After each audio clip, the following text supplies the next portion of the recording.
ગોપીઓનો સંગ ચાચા હરિવંશજીના વાર્તામાં આવે કે એમનો સંગ કોઈ કરે તો સંગમાં આવતાની સાથે એને ભગવત ભાવ જાગે, એવો એમનો ભાવનો પ્રભાવ.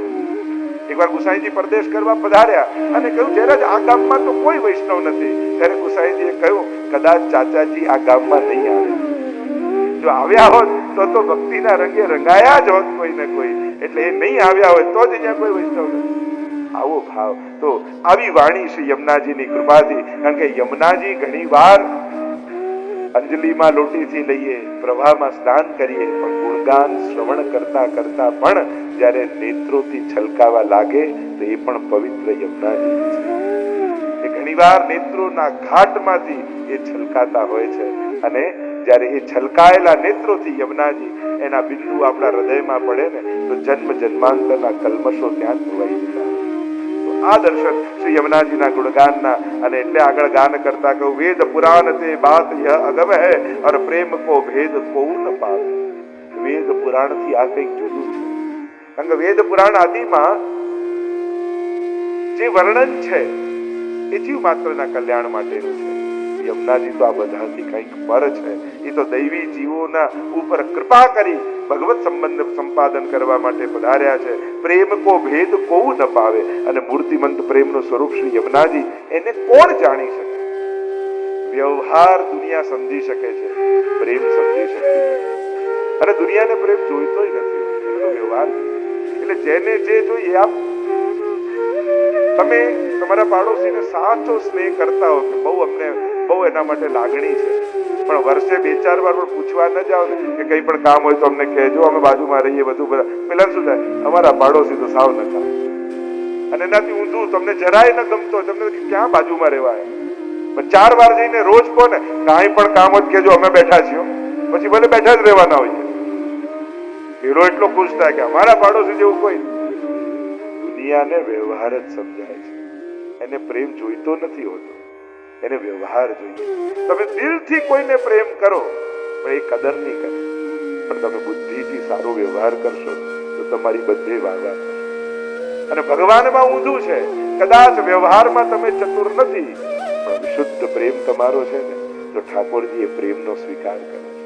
એટલે જેને જે જોઈએ એ આપવું. દુનિયાને વ્યવહાર જોઈએ છે તો દુનિયાને વ્યવહાર આપો, ભગવાનને પ્રેમ જોઈએ છે તો એને પ્રેમ આપો.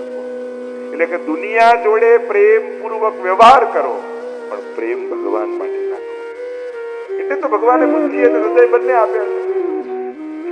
સંસાર માટે બુદ્ધિ આપી છે, ભગવાન માટે હૃદય આપ્યું છે. આપણે કરીએ છીએ ઊંધું, જ્યાં બુદ્ધિ લગાવવાની છે ત્યાં દિલ લગાવી, દુકાનમાં, ધંધામાં, અને સહેજ ધંધામાં ઊંધું સીધું થાય એટલે સીધી અસર હાર્ટ ઉપર થાય, એટલે ડોક્ટર એમ કે મહિનો રજા ઉપર જતા.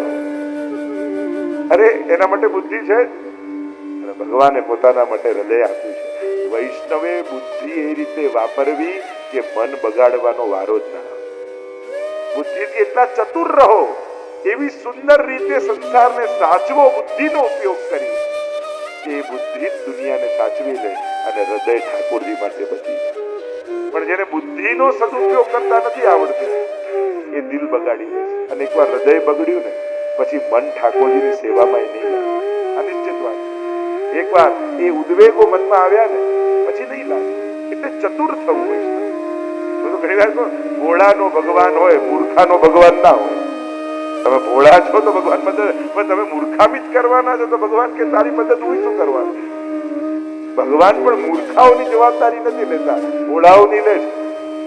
એટલે ભગવાને બુદ્ધિ 3 વાના મુજને મળ્યા, હૈયું મસ્તક હાથ, બહુ દઈ દીધું નાથ, હવે ચોથું નથી માંગવું. ભગવાને 3 વસ્તુ આપી, હૈયું મસ્તક ને હાથ.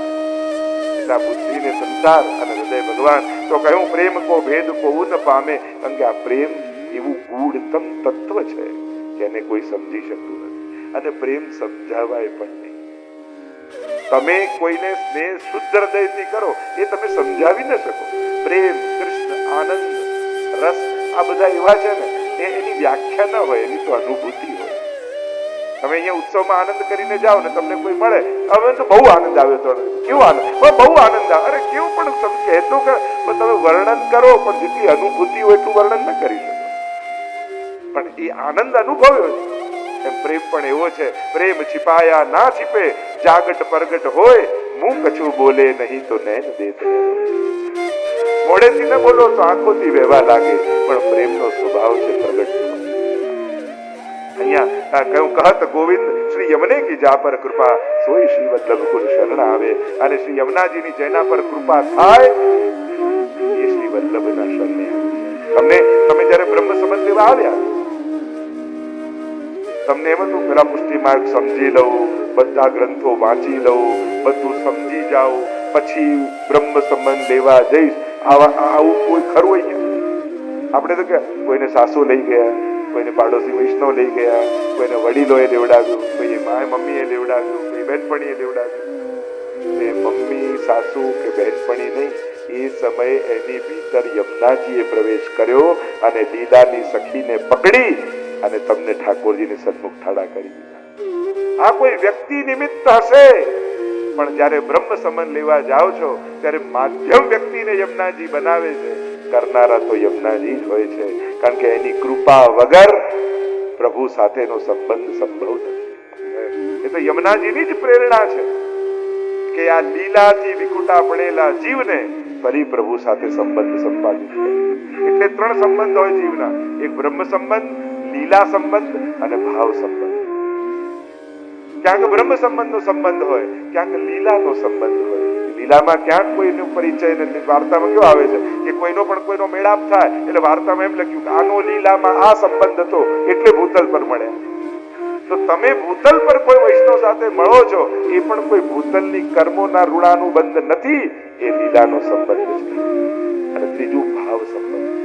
સમાન ભાવ હોય, આ ભાવના સખી પ્રગટ થયા, તદભાવ રૂપ છે એવા શબ્દો આવે તો સમાન ભાવનો પણ એક સંબંધ છે. આવા અનેક પ્રકારના ઘણી ગૂઢતમ ચર્ચાઓ પણ છે. પણ કહત શ્રી ગોવિંદ યમને કી જા પર કૃપા, સોઈ શ્રી વલ્લભ કુલ શરણાય. યમુનાજીની કૃપા થાય એ જ વલ્લભના શરણે આવે, એમ કહીને આગળ ગાન કરતા 10 દર્શન કરાવે. યમુનાજી શું આપે છે? ચરણ પંકજ રેણુ. ચરણની રજ. કોની ચરણની રજ? યમુનાજીમાં કઈ રજ છે? તો કે આટલી રજ યમુનાજીમાં બિરાજે છે. એક, ઠાકોરજીના ચરણની રજ. બીજું, ગોપીજનોના ચરણની રજ. નિત્ય પનઘટમાં જલ ભરવા એવા ગોપીજનો આવે છે. ત્રીજું, રોજ ઠાકોરજી ગાયોને પાવા માટે આવે એટલે ગોરજ. આ 3 રજ અને ગોપીજનોને આટલી રજ શ્રી યમુનાજીના તટમાં બિરાજે. ચરણ પંકજ રેણુ એટલે કે કેવળ ઠાકોરજીના ચરણની રજ નથી, આટલી રજો શ્રી યમુનાજીના તટ પર છે. એટલે યમુનાજીના તટની રજનો મહિમા અતિ અતિ અતિ માનવામાં આવે. અને એટલે પણ સેવા પણ જ્યારે પધરાવો ત્યારે એક વિવેક યા ભાવ એવો રાખી શકાય કે જલ કરતા રજની પણ મહત્તા આપણે ત્યાં વધારે છે. તો યમુનાજીના તટના રજની સેવા પણ કરી શકાય. પણ એમ જોવા જાઓ તો કોઈ પધરાવવા કમ્પલસરી નથી. ઘણી વાર લોકોને એમ થાય ઠાકોરજી પુષ્ટાઈને પધરાવો તો બાજુમાં મહાપ્રભુનું સ્વરૂપ પધરાવવાનું, આ બાજુ લોટીજી પધરાવવાના, ત્યારે જ તમારું મંદિર કમ્પ્લીટ થાય. કારણ કે ફોટામાં જોયું હોય ને શ્રીનાથજી, આ મહાપ્રભુજી, આ યમુનાજી, આવું કોઈ કમ્પલસરી નથી. આપણે ત્યાં મંદિરમાં ઠાકોરજીની સાથે જ બધા બિરાજે જરૂરી નથી. ત્યાં પ્રાચીન તમે જૂના વૈષ્ણવનું જોશો તો બી ઠાકોરજી બિરાજતા હોય. કારણ કે પ્રભુમાં જ મહાપ્રભુજી પણ છે અને યમુનાજી પણ છે. હા, આપણે ઉપર ઠાકોરજીને આખો દિવસ ન બિરાજી શકતા હોય, બંધ થાય તો ત્યાં મંદિરની ઉપર અને સાથે બિરાજી તેમાં કોઈ ખોટું નથી, પણ એ કમ્પલસરી નથી, ફરજિયાત નથી. ત્યાં ઉપર બી પધરાઈ શકાય. મંદિર નાનું હોય, ઘણી વાર નાનકડા મંદિરમાં બહુ ભરી દો તો પછી પાછું જગ્યા જ ન રહે અને કાંઈ વિશેષ બીજું મનોરથ સજાવટ ન કરી શકો, તો તમે મંદિરની આસપાસ, ઉપર, બહાર ત્યાં પણ પધરાવી શકો. તો યમુનાજીમાં એમના પ્રવાહમાં જો યમુનાજી ને ઠાકોરજી, શ્રીનાથ, યમુનાજીનો વર્ણ મેઘ શ્યામ છે, કાળા વાદળ છે, અને શ્રી ઠાકોરજીનો વર્ણ એ રક્ત શ્યામ છે. શ્રીનાથજી બાનું મૂળ સ્વરૂપ જો તો લાલાશ જેવું કાળું છે અને યમુનાજીનું કાળાશ જેવું. આ બંનેની શ્યામલતાનો પણ એક ભાવ છે. ચરણ પંકજ રેણુ. સૌથી પહેલા ઠાકોરજીના ચરણની રજ. આ વ્રજ મંડળમાં ઠાકોરજીના સૌથી પહેલા ચરણ સ્પર્શ કોઈએ કર્યા હોય તો શ્રી યમુનાજીએ. કારણ કે જ્યારે વસુદેવજી ઠાકોરજીને ટોપલામાં લઈને પધરાઈને આવે છે, આપણે કથા બધા જ જાણીએ છીએ, વિસ્તાર નથી કરતો, અને જ્યારે યમુનાજીના પ્રવાહમાં આવે છે ત્યારે યમુનાજી ઉછાળા લઈ લઈ લઈ લઈ ઉપર ઉભરાઈ રહ્યા છે, અને હવે તો વસુદેવજીને થયું કે જાણે હું ડૂબી જઈશ.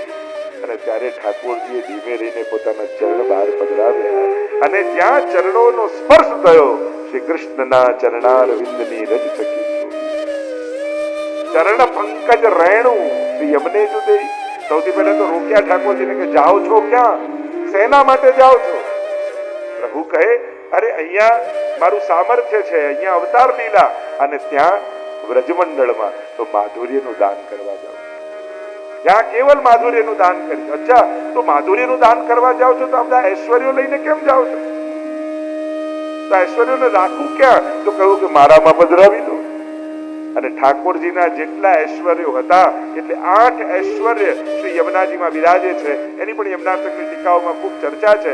તો એ ઠાકોરજીએ ચરણોનો સ્પર્શ કરાવી પોતાની ભીતર જે ઐશ્વર્યો હતા એ યમુનાજીમાં પધરાવી અને કેવલ માધુર્ય લઈને ઠાકોરજી રૂપમાં પધાર્યા. અને પાછા જ્યારે અક્રૂરજી લઈને આવ્યા ત્યારે પુનઃ એ ધારણ કરીને અવતાર લીલા કરવા માટે ઠાકોરજી પધાર્યા. કહેવાનો મારો અર્થ, પહેલા ચરણોનો સ્પર્શ કોઈ બ્રજમાં કર્યો હોય તો યમુનાજી કર્યો. ચરણ પંકજ રેણુ શ્રી યમને જુદી. યમુનાજી એ રેણુ આપે. અશેષ ભક્ત સંપ્રાર્થ ચરણાબ્જ રજો ધન. મહાપ્રભુજીનું છેલ્લું નામ સર્વોત્તમ સ્તોત્રમાં મહાપ્રભુજીના ચરણોની રજ જ સર્વસ્વ ધન જેના માટે છે એવા ભક્તોથી સેવાયેલા મહાપ્રભુ. કારણ કે આપણે ત્યાં ચરણનો જેટલો મહિમા છે એના કરતા પણ અધિક મહિમા એ ચરણ રજનો કર્યો છે. આપણે કે મહાપ્રભુની કૃપાથી બધા દુઃખ, અરે ચિંતા સંતાન હંતારો યત પાદાંબુજ રેણવઃ. કેવલ એમના રેણુનું સ્મરણ, ચરણની રજનું સ્મરણ કરી લો ને તો એ સમગ્ર ચિંતાઓ સમાપ્ત થઈ જાય. એવું રેણુની મહત્તા છે. આપણે ત્યાં અનેક પ્રકારથી ગોપીજનો પણ કહે છે કે આપના ચરણોની મહિમા કેવી છે. પ્રભુના ચરણારવિંદ કેવા છે. પ્રણત દેહી નામ પાપ કરશો. વિસ્તારમાં નથી જતા કારણ કે લાંબી કથા છે, સમય અભાવ છે. યમુનાજી કેવા છે, કલયુગ જીવ ઉદ્ધારન કારણ કાટત અબ ધાર પહેરી પહેરી. યમુનાજીમાં રજનો મહિમા તો છે, રેણુર મધુર. મહાપ્રભુજી પણ મધુરાષ્ટકમાં કહ્યું, જેવા માધુર્ય યુક્ત ઠાકોરજી એવા જ માધુર્ય યુક્ત આ રજ. અંગે રસથી આપ્લાવિત છે એવી રજ છે. તો એની મહિમાની ઘણી ચર્ચા કરી છે. કલયુગ જીવ ઉદ્ધારન કારણ, અને આ કલયુગના જીવનો ઉદ્ધાર કરવા માટે કાટત અબ ધાર પહેરી. એટલે જ યમુનાજીનું એક નામ છે કાલિંદી. કાલિંદીનો અર્થ એવું કરવામાં આવે, કલિમ જતી ખંડયતી ઇતિ કાલિંદી. જે પાપના પર્વતોનું ખંડન કરી નાખે એ જ કાલિંદી. જે કલયુગના દોષો છે એ પર્વત જેવા છે, અને જેને એ પર્વતોને ખંડ ખંડ કરી નાખે એ જ કાલિંદી છે. એટલે કલયુગ જીવ ઉદ્ધારન કારણ કાટત અબ ધાર પહેરી. એવું નામ યમુનાજીનું છે.